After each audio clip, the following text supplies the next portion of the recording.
Gengs, kalian pasti pernah dengarkan dengan istilah orang bejo. Yang kalau dalam bahasa Jawa, arti bejo itu adalah untung. Nah, jadinya orang bejo berarti orang yang beruntung. Dan di dunia ini, itu kan emang seringnya dibilang adanya faktor luck atau faktor keberuntungan yang katanya lebih berperan nih daripada usaha dan kerja keras. Kayak misalkan nih ada orang udah mati-matian banget ikut bimbel sana-sini, terus belajar tiap malam supaya dia ini bisa keterima di kampus idaman. Tapi tetep aja kagak keterima. Sedangkan temennya tuh yang tiap hari kayak kelayapan mulu, kagak pernah belajar, malah keterima. Asyem banget kan kayak gitu, lihat nih ya, pasti keki gitu hati. Berbeda definisi, ku menangis. bisa kayaknya segala cara tuh udah kita lakukan tapi kok nggak berhasil. Nah, mungkin kalian ada yang setuju dan ada yang tidak juga nih. Karena gimana pun juga, kan memang ada istilah usaha tidak akan mengkhianati hasil. Ya semoga aja si usaha tetap setia begitu ya. Kagak berkhianat dia gitu, kayak si dia. Tapi kalau di cerita kali ini, pasti kalian setuju nih. Kalau ini orang, bener-bener definisi dari orang bejo sedunia. Karena orang dalam cerita ini telah berhasil lolos dari kematian. Yang nggak cuma sekali doang, tapi beberapa kali berentetan. Sampai-sampai yaitu, dia dijuluki sebagai orang yang paling beruntung sedunia. Kalian ini pernah nonton film Final Destination nggak? Yang tokoh utama itu selamat dari kematian berkali-kali, geng. Nah, ini kejadian sama plek-plekan, tapi terjadi di dunia nyata. Bener-bener mind-blowing banget. Karena yaitu bener-bener deh, kayak film Final Destination. Final Destination, kita belibet banget ngomong. Soalnya ceritanya bener-bener bikin geleng-geleng, gengs. Ini orang udah lolos dari satu kejadian, terus kayak dikejar-kejar nih sama malaikat maut. Tapi nggak kena-kena. Kayak bisa-bisanya gitu ada orang ngeprank malaikat maut. Nah lo, gimana tuh? Jadi orang tersebut bernama Frank Selak, yang merupakan warga negara Kroasia. Dia ini lahir pada tanggal 14 Juni 1929. Nah, sedari kecil, hidupnya Frank ini tuh ya standar-standar baik. Kayak orang umum kebanyakan, kayak kita-kita. Maksudnya bukan orang kaya, atau kayak semacam punya privilege yang kayak heboh-heboh gitu, makanya dia disebut orang bejo. Nggak begitu. Dia ini tetap bisa ngupas salak, mecahin telur, terus dia juga tahu bayar angkot tuh harga berapa. Pokoknya kayak kita udah kayak rakyat jelata yang kalau nyabu aja gitu mampunya bayarnya 10 ribuan. Maksudnya nyarap bubur. Jangan julid. Allah nih mulut. Nah, saat dewasa, dia itu berprofesinya sebagai guru musik di sekolah. Jadi kebayangkan ya udah gitu, udah biasa aja. Istilahnya hidupnya lempeng gitu, normal. Hingga pada tahun 1962, ketika itu usia Frank 32 tahun, mau ke 33, dia mengalami sebuah kejadian yang kayak, Aku duga semua terjadi, tak kusangka kau sambut jemari. dan pada saat itu ceritanya, si Frank ini mau pergi ke luar kota menggunakan kereta api. Tapi bukan kereta malam ya, aduh kita nyanyi mulu udah. Pokoknya itu dia berangkat dari Sarajevo ke Dubrovnik gitu, ngomongnya mohon maaf kalau salah pronunciation. Nah, saat dia menaiki kereta tersebut, memang cuacanya tuh sedang turun hujan dan rel kereta pasti jadi licin. Di tengah perjalanan, kereta yang ditumpangi oleh Frank itu tahu-tahu mengalami kecelakaan hebat, di mana kereta itu tergelincir dan keluar dari jalur, bahkan sampai masuk ke sungai besar. Lu bayangin tuh. Jadi serem banget kejadiannya ini.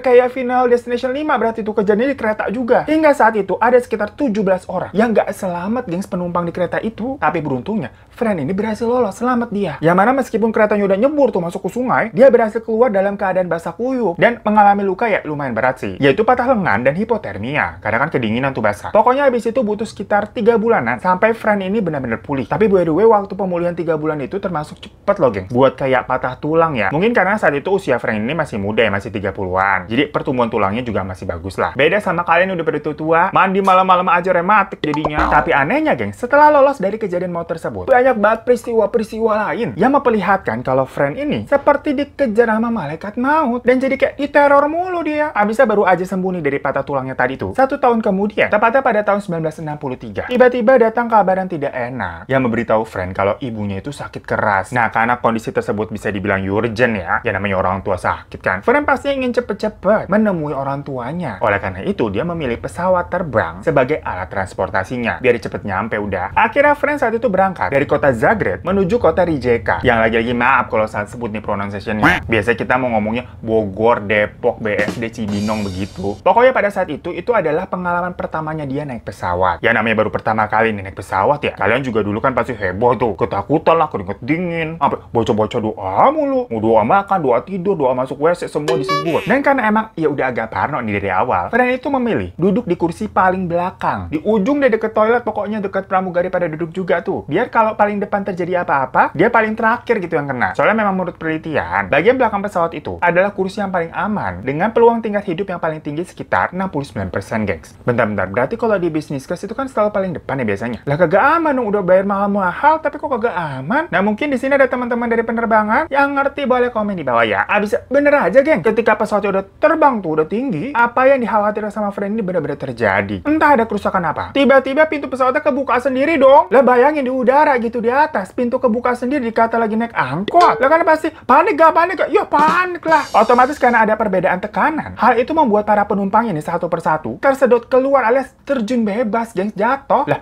mind blowing banget gitu horornya. Kayak iya kali gitu kan pesawat pintunya kebuka sendiri. Pokoknya total ada 20 orang yang tersedot keluar termasuk si Frank ini. Jadi jangan salah, dia juga terjun bebas. Dan dari ke-20 orang tersebut, cuman Frank doang yang berhasil selamat. Dimana ke-19 orang lainnya itu nggak selamat semua, yang mana ada 2 pilot, pramugari, dan para penumpang. Lu bayangin aja bisnya terjun bebas dari ketinggian berapa ribu kilometer tuh. Nah, hal aneh bin ajaib yang biasa kita lihat itu cuman kejadiannya di film-film kartun kayak Tom and Jerry begitu. Dimana polisi menemukan si friend itu berhasil selamat karena dia jatuhnya tuh di atas tumpukan jerami yang tebel banget gitu. Tuh kan, bener-bener kayak di film kartun. Jatuh dari pesawat, mendaratnya di tumpukan jerami. Abis itu dia selamat. Wow banget nggak? Lah gue penasaran aja itu tumpukannya seempuk dan senyaman apa ya? Sampai bisa nyelamatin orang. Abisnya, sampai regu penyelamat juga nih. Itu nggak percaya sama kejadian ini. Kayak ya kali ada orang gitu jatuh terjun dari pesawat, kagak pakai parasut. By the way, ini tadi ceritanya nggak pakai parasut semua ya, geng. Gak sempat lah itu, toto udah langsung kesedot. Terus jatuh dari ketinggian begitu, numpuk di jerami. Selamat. Emang susah dipercaya sih. Ibaratnya kalau ada orang jatuh aja dari lantai 2 gitu, kakinya patah kan. Nah, sedangkan friend ini tidak mendapatkan luka yang serius. Cuman kayak lecet-lecet aja gitu. Perkara kan jerami teksturnya tajam-tajam tuh. Kasar kan? Lah, untung si friend ini orang Kroasia ya, geng. Kalau dia orang Indonesia, pasti udah dijudge tuh dia. Punya ilmu kebal. Kayak kuda lumping tuh. Dan setelah kejadian itu, friend sempat hidup nih dengan damai gitu, tapi untuk sementara waktu aja. Kayak dikasih istirahat bentar gitu istilahnya. Abisnya ingat,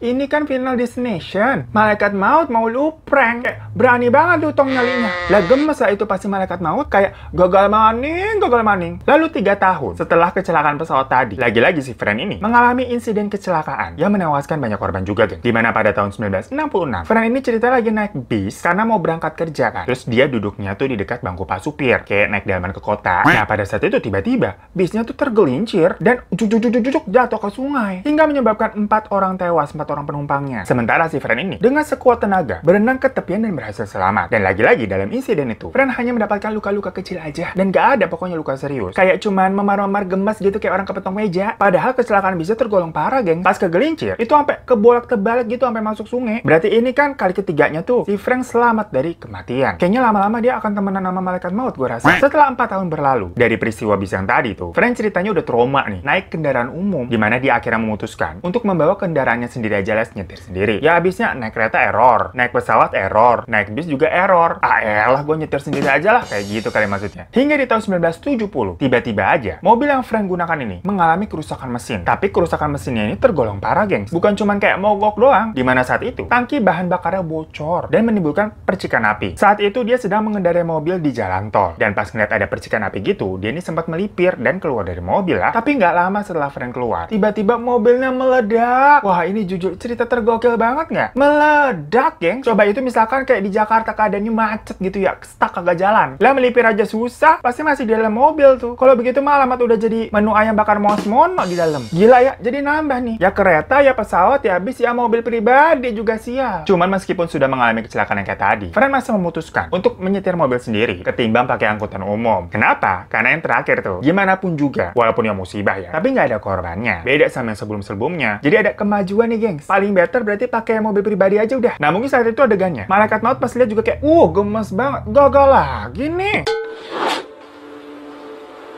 Sayangnya pada tahun 1973, saat dia dalam perjalanan, lagi-lagi mobil yang dikendarainya terbakar dan meledak lagi. Aduh, capek nggak sih? Maaf, gue kurang paham nih jatuhnya. Berarti nih judulnya untung apa buntung? Kayak kalau disimak kayak sial mulu nih orang. Tapi kayak orang Indonesia juga sih, ada ucap-ucap masih untung selamat begitu ya. Pokoknya kali ini kejadian sama persis kayak yang sebelumnya. Dia berhasil keluar dari mobil dan menyelamatkan diri sebelum mobilnya meledak. Dan dalam peristiwa ini dia mendapatkan sedikit luka bakar dan agak memar juga. Tapi luka bakarnya tergolong ringan, gengs. Kayak lu kena knalpot begitu. Dan sebenarnya banyak juga orang yang amazed dan bingung juga kayak kita-kita nih pasti. Kok bisa si friend itu mendapatkan 2 kali insiden mobil terbakar? Padahal peristiwa terbakarnya suatu mobil itu bisa dikatakan sangat jarang terjadi. Ini kejadiannya sampai 2 kali di orang yang sama. Kan kayak, wah, gila.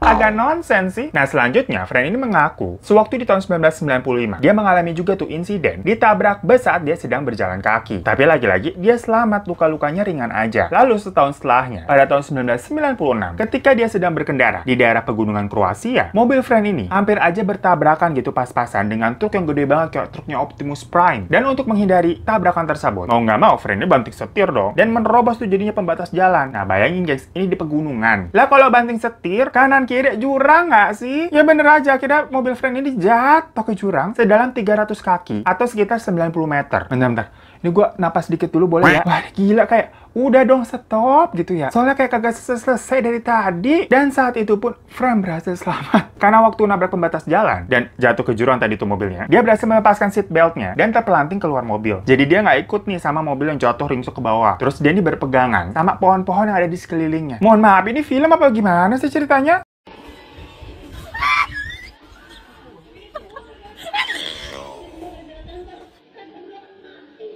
Jujur gue speechless banget. Berasa nonton Mission Impossible gak sih? Adik-adik aja nih cerita Tuhan. Dan kejadian itu adalah kejadian terakhir dirinya mabar atau main bareng sama malaikat kematian udah. Nah, karena kejadian-kejadian kecelakaannya friend ini tersebar ya di antara tetangga-tetangga dan orang-orang sekitarnya, banyak orang nih jadi takut untuk melakukan perjalanan sama dia. Bahkan sahabat sama keluarga terdekatnya sendiri kagak mau berkendara atau satu mobil dengan dia. Soalnya dia ini dicap pembawa sial, bukan orang bejo kalau di sana. Pokoknya mereka ini sampai membatalkan perjalanannya kalau tahu ada friend di situ. Ya soalnya mereka nih khawatir akan terkena imbas dari malaikat maut yang seolah-olah selalu mengikuti friend. Nah, cuman itu kan bisa dikatakan sial karena ini insiden tragedi ya. Tapi memang sepertinya friend itu orang bejo beneran. Soalnya pada tahun 2003, ketika usianya udah 74 tahun, udah tua, dia tahu-tahu tertimpa, geng. Tapi ini bukan kecelakaan ketimpanya. Soalnya ketimpanya itu ketimpa durian runtuh, di mana dia memenangkan lotre sebesar 960.000 US dollar atau sekitar 14 miliar rupiah. Buset ya, gue harus tepuk tangan kayak begini nih. Kok gila ya Anda ya? Ada gila-gilanya Anda beruntung terus hidupnya. Kenapa kita jadi emosi? Iri juga habisnya. 14 miliar dapat cuma-cuma. Lah kita banting tulang gitu kan, ngedit-ngedit sampai malam. Kagak pada subscribe. Bisanya kebeli sebelah. Tapi nggak apa-apa, harus disyukurin. Alhamdulillah. Dan karena jadi kaya mendadak, dia akhirnya membeli 2 rumah mewah. Terus beli perahu bot sama barang-barang mewah deh pokoknya. Dan juga dia menikah untuk kelima kalinya, geng. Jujur, kalau di sini udah fix banget nih. Si friend ini ngilmu. Pokoknya dia punya ilmu kebal sama pesugihan harta tuh gonta-ganti istri. Mau maaf jadi mistis mulu bawaannya ya. Nah, dari situ kisah friend kemudian menjadi viral. Terutama sejak diangkat oleh The Telegraph yang merupakan media besar. Meskipun begitu, banyak juga sih orang-orang yang nggak percaya sama cerita friend ini. Dimana mereka berpikir kalau ceritanya terlalu kayak nggak masuk akal ya. Iya juga sih. Ya udah, Allahualam aja udah. Nah, by the way, tapi setelah memenangkan lotre tadi dan menerima banyak uang yang nggak bisa habis kali itu, di tahun 2010, friend memilih untuk membagi-bagikan semua hartanya dia ke saudara dan kerabat terdekat. Dia bahkan menjual rumahnya yang tadi tuh yang mewah dan memilih untuk tinggal di rumah yang biasa aja dengan hidup tenang bersama istri yang gak dikelima di kampung halamannya yang merupakan kota kecil di Kroasia. Pokoknya friend ini seperti sudah berdamai dengan malaikat kematian dan gak takut lagi menghadapinya sambil menikmati masa tuanya dengan damai. Menurutnya ketika sudah tua, dia jadi nggak butuh apapun karena uang menurutnya juga nggak bisa mengubah apapun. Yang terpenting saat ini, hidupnya itu tenang bersama istrinya saja. Nah gengs, gimana menurut kalian cerita tentang pria paling beruntung ini? Percaya atau enggak tentang keberuntungannya? Apa iya orang bisa bertubi-tubi sebegitunya ya? Dan sebenarnya definisi beruntung buat kalian tuh apa sih? Ya kalau gue sih merasa beruntung banget nih, karena punya kalian yang selalu support dan nontonin video-video gue tanpa skip-skip iklan, abis itu subscribe lagi. Jia, manis banget gak tuh kayak teh botol sosro? Ya udah, pokoknya thank you semua yang nonton video ini dan jangan lupa juga klik subscribe-nya kalian belum. Kalau udah, terima kasih banyak. Dan juga follow Instagram gue @herotarifan. Sampai jumpa di kasus mesting selanjutnya. Assalamualaikum.